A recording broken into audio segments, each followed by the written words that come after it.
इतिहास में ना कुछ नाम ऐसे होते हैं जो बस हमेशा के लिए दर्ज हो जाते हैं। पानीपत एक ऐसा ही नाम है। ये वो जगह है जहां हिंदुस्तान की किस्मत का फैसला एक बार नहीं बल्कि तीन तीन बार हुआ। पर क्या इसकी कहानी सिर्फ लड़ाइयों तक ही सीमित है? चलिए आज इस शहर की कुछ अनसुनी परतों को खोलते हैं। तो पानीपत, ये नाम सुनते ही जहन में सबसे पहले क्या आता है? लड़ाइयाँ, है ना? बिल्कुल। तो शुरुआत भी वहीं से करते हैं, इसकी पहचान के सबसे जाने पहचाने पहलू से। देखिए, पानीपत का मैदान 3 बार हिंदुस्तान के इतिहास का गवाह बना। सबसे पहले 1526 में, जब बाबर ने इब्राहिम लोदी को हराकर यहां मुगल साम्राज्य की नींव रखी। फिर ठीक 30 साल बाद 1556 में अकबर ने हेमू को हराकर उस नींव को और भी पक्का कर दिया। और फिर आई 1761 की तीसरी लड़ाई, अहमद शाह अब्दाली और मराठों के बीच। इस लड़ाई ने तो 18वीं सदी के भारत की पूरी राजनीति की दिशा ही बदल कर रख दी।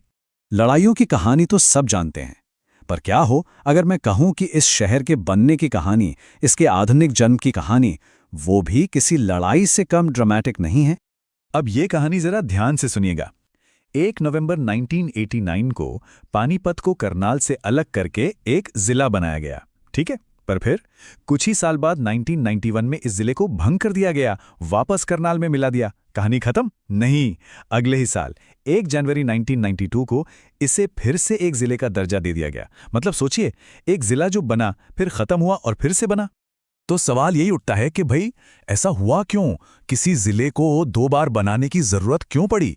इसका जवाब छिपा है आज के पानीपत की असली पहचान में। क्योंकि पानीपत आज सिर्फ लड़ाइयों का मैदान नहीं है, ये आज उद्योगों का एक बहुत बड़ा धड़कता हुआ पावर हाउस है। इसकी असली मॉडर्न पहचान यहीं से बनती है, बुनकरों और पहियों के शहर के रूप में। इस शहर की इंडस्ट्रियल ताकत का अंदाजा ना इसके निकनेम से ही लग जाता है। इसे बुनकरों का शहर कहते हैं, पेट्रोकेमिकल हब भी कहते हैं। और ये वाला तो और भी दिलचस्प है, कास्ट ऑफ कैपिटल, क्योंकि यह कपड़ा रिसाइकलिंग का एक बहुत बड़ा सेंटर है। हर नाम इसकी एक अलग औद्योगिक पहचान को दिखाता है। और अगर इसकी इंडस्ट्रियल ताकत का एक और सबूत चाहिए तो ये सुनिए। हमारी भारतीय सेना को जो कंबल गरम रखते हैं ना, उनमें से 75%, जी हां, 75% कंबल अकेले पानीपत में बनते हैं।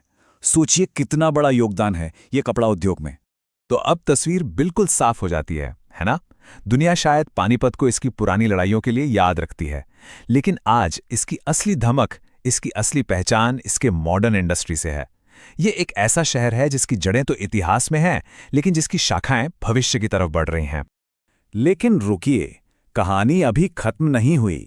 लड़ाइयाँ, इंडस्ट्री, इनके अलावा भी पानीपत की एक और परत है, एक सांस्कृतिक विरासत जो इन लड़ाइयों से भी कहीं ज्यादा पुरानी है।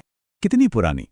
इतनी पुरानी कि इसका जिक्र आपको महाभारत में मिलेगा। जी हां, पानीपत का जो पुराना नाम था वो था पांडुप्रस्थ।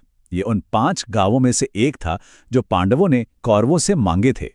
ये कनेक्शन इसके इतिहास को सीधे भारत के पौराणिक युग से जोड़ देता है। इसकी सांस्कृतिक विरासत की एक और मिसाल है ये मंदिर, सिद्ध शिव शनिधाम।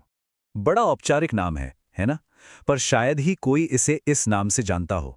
वहां के लोग इसे बड़े प्यार से बुलाते हैं दादा पोता मंदिर। है ना कमाल का नाम? यही इस जगह को और भी खास बना देता है। तो हमने इतिहास देखा, इंडस्ट्री देखी, संस्कृति की बात की। अब आते हैं आज के पानीपत पर। देखते हैं कि ये विरासत आज के चैंपियंस के जरिए कैसे आगे बढ़ रही है। ये शहर सिर्फ ऐतिहासिक लड़ाइयों का गवाह नहीं रहा है, ये आधुनिक भारत में हो रहे सामाजिक बदलावों का भी एक अहम हिस्सा है। देश का एक बहुत ही महत्वपूर्ण अभियान, बेटी बचाओ बेटी पढ़ाओ, इसकी शुरुआत 22 जनवरी 2015 को यहीं पानीपत से ही हुई थी। और आज पानीपत का नाम एक नए हीरो से जुड़ा है, एक ऐसे योद्धा से जिसने भाले से दुनिया जीत ली। Olympic gold medallist Neeraj Chopra, वो इसी मिट्टी की देन है। ये दिखाता है कि पानीपत की जमीन आज भी चैंपियंस पैदा कर रही है। तो लड़ाइयों का गवाह, उद्योगों का केंद्र और चैंपियंस का घर, पानीपत ने कितने सारे रंग देखे हैं। अब सोचने वाली बात यह है कि इस बहुआयामी शहर की कहानी का अगला पन्ना क्या होगा, इसका अगला अध्याय